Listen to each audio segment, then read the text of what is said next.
Assalamualaikum warahmatullahi wabarakatuh. Saya Abdul Rif Suryana ingin membuat laporan untuk memenuhi UAS dari Ibu dosen Bu Rizka yang terhormat. Topik presentasi saya adalah efektivitas hukum positif di Indonesia. Di era digital saat ini, kita sering melihat berita pelanggaran hukum, korupsi pejabat, judi online merajalela, bahkan zina yang sulit ditindak. Apakah hukum positif kita, yaitu aturan resmi negara-negara, benar-benar efektif, atau hanya hukum setengah mati? Hukum setengah hati.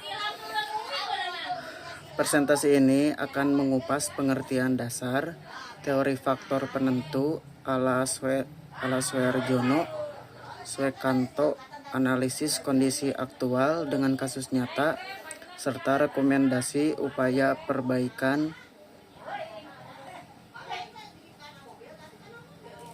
Bab pertama yang memuat tentang pengertian hukum positif. Hukum positif atau positive recht dalam bahasa Belanda adalah keseluruhan kaidah hukum yang berlaku secara aktual dan efektif pada suatu waktu tertentu di suatu wilayah negara tertentu. Berbeda dengan hukum alam atau natural law yang abadi, hukum positif dibuat manusia melalui proses legislasi formal oleh wewenang sah seperti DPR atau Presiden. Di Indonesia, hierarki hukum positif diatur pada pasal 7A Undang-Undang Dasar 1945, mulai dari Undang-Undang Dasar 1945 sebagai State Fundamental Norm, Undang-Undang Organik dan Biasa, Perundang-undangan, Perpres, Perda, hingga putusan pengadilan sebagai jurisprudensi mengikat. Jangan lupa hukum adat dan Islam yang telah diakui selama tidak bertentangan dengan Pancasila. Fungsi utamanya ada 3. Yang pertama, gerechtigen atau keadilan material, yang kedua Rechtszekerheid atau kepastian formal, dan yang ketiga Doelmatigheid atau kemanfaatan sosial. Seperti ditegaskan oleh Gustav Redbruch, tanpa hukum positif yang kuat, negara hukum kita hanya mimpi belaka.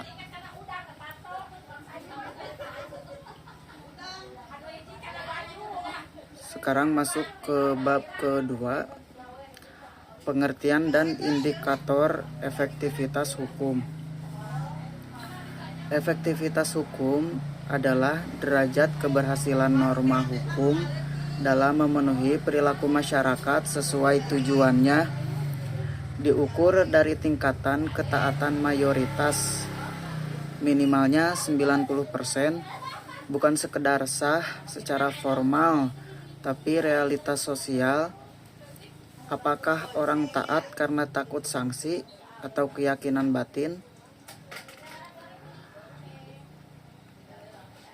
Profesor Suherjono Sukanto berpendapat, ia adalah Bapak Sosiologi Hukum Indonesia, berpendapat hukum efektif jika ia hidup di masyarakat, bukan mati di buku undang-undang. Indikatornya adalah rendahnya angka pelanggaran, percepatan putusan pengadilan, dan survei kepuasan masyarakat terhadap penegakan hukum. Di konteks Indonesia, efektivitas sering diuji oleh pluralisme budaya dan agama kita.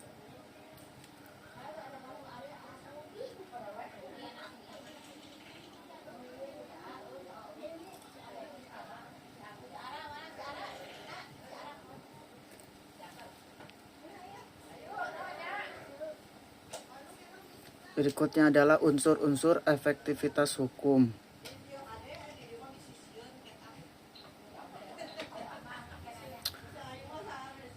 Bab ketiga, faktor-faktor penentu efektivitas atau 5 faktor Surjono Sukanto. Teori klasik Profesor Surjono Sukanto dalam bukunya yang berjudul Sosiologi Hukum menyatakan ada 5 faktor saling terkait seperti roda gigi mesin. Yang pertama, faktor hukum itu sendiri yang mempengaruhi 20% atasnya.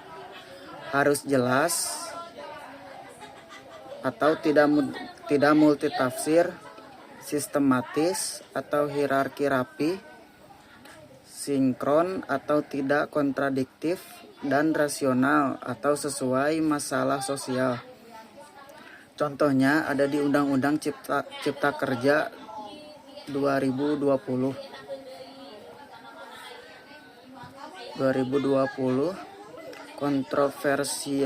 kontroversial karena dianggap kurang partisipatif. Kutipan Profesor Sukanto, hukum yang tidak adil tidak akan ditaati. Yang kedua, faktor pelaku penegak hukum. Yang ini memuat 25%-nya. Aparat negara atau Polri, kejaksaan, kehakiman harus teladan. Realitanya, survei Transparansi Internasional tunjuk 40% rakyat anggap polisi ini adalah aparat negara yang korup. Solusinya, rekrutmen berbasis integritas. Yang ketiga, faktor sarana atau prasarana ini mencakup 15% keseluruhannya. Gedung pengadilan yang layak, e-filing forensik digital. Di Papua, akses pengadilan jauh bikin hukum buta. Yang keempat, faktor masyarakat. Ini mencakup 25% dalam keseluruhannya. Yang berisi pendidikan hukum yang rendah, hanya 30% paham. Hanya 30% yang paham hak warga, dan katanya Komnas HAM. Kampanye perlu ditingkatkan via sekolah dan media sosial. Yang kelima, faktor budaya mencakup 15%-nya. Adat Jawa atau Enrimo, bantu kepatuhan tapi suap budaya atau uang pelicin ini menjadi penghambat integritas nilai Islam seperti amar ma'ruf nahi munkar yang bisa lebih diperkuat.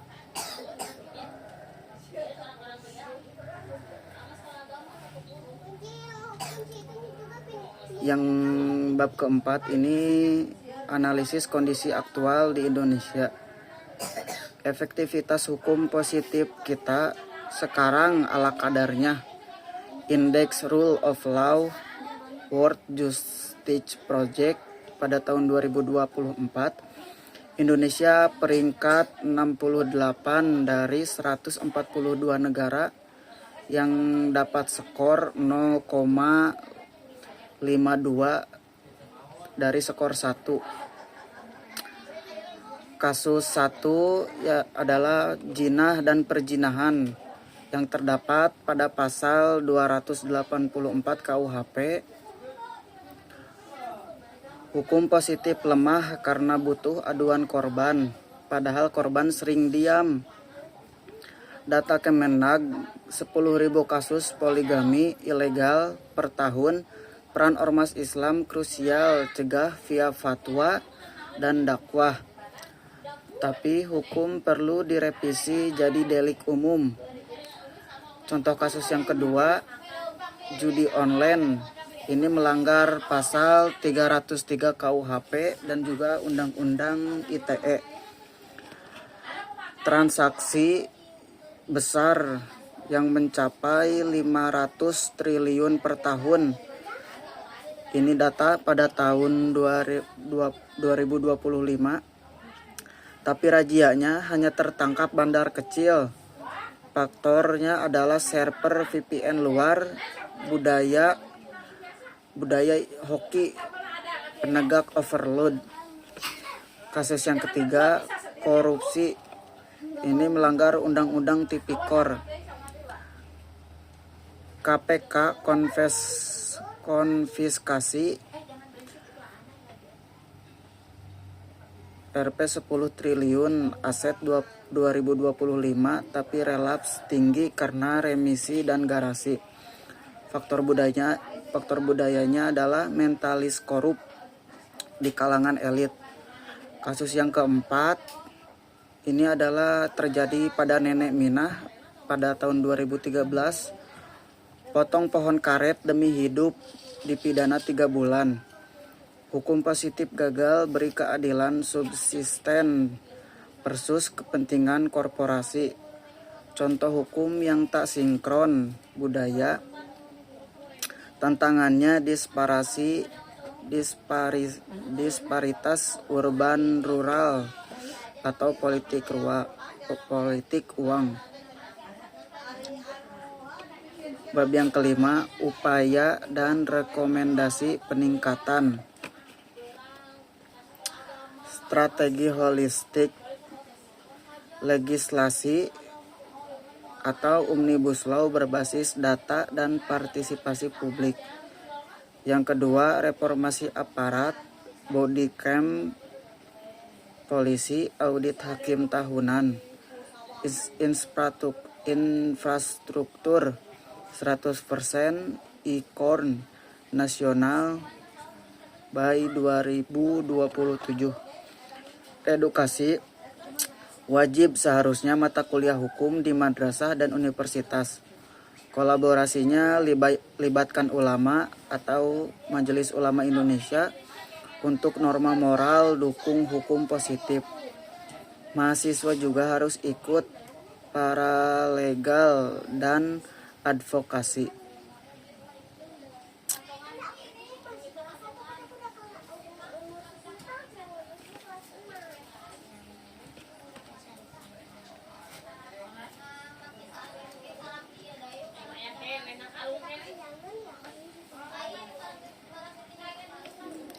Ada beberapa elemen pengukur efektivitas yang tergantung dari kondisi masyarakat, yaitu yang pertama, faktor penyebab masyarakat tidak memenuhi aturan walaupun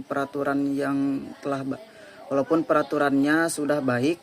Yang kedua, faktor penyebab masyarakat tidak mematuhi peraturan walau peraturan sangat baik dan aparat sudah sangat berwibawa. Yang ketiga, faktor penyebab masyarakat tidak mematuhi peraturan baik, petugas dan aparat berwibawa, serta fasilitas mencukupi. Elemen tersebut memberikan pemahaman bahwa disiplin dan kepatuhan masyarakat tergantung dari motivasi yang secara internal muncul.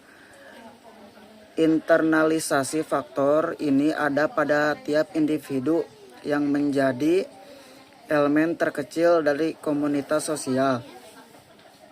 Oleh karena itu, pendekatan paling tepat dalam hubungan disiplin ini adalah melalui motivasi yang ditanamkan secara individual. Dalam hal ini, derajat kepatuhan hukum masyarakat menjadi salah satu parameter tentang efektif atau tidaknya hukum itu diberlakukan, sedangkan kepatuhan masyarakat tersebut dapat dimotivasi oleh berbagai penyebab, baik ditimbulkan oleh kondisi internal maupun eksternal. Kondisi internal muncul karena adanya dorongan baik yang bersifat positif maupun negatif. Dorongan positif dapat muncul karena adanya rangsangan yang positif yang menyebabkan seorang tergerak untuk melakukan sesuatu yang bersifat positif.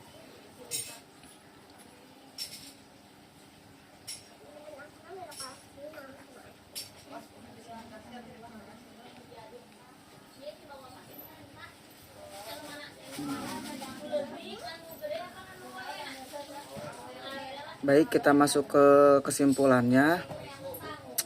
Kesimpulannya adalah efektivitas hukum positif di Indonesia masih termasuk rendah karena ketidakseimbangan 5 faktor yang dicetuskan oleh Profesor Surjono Sukanto. Tapi potensinya sudah sangat besar dengan Pancasila sebagai perekatnya. Sebagai calon sarjana hukum, mari kita wujudkan negara hukum yang adil dan sejahtera. Terima kasih, sekian tugas dari saya. Wassalamualaikum warahmatullahi wabarakatuh.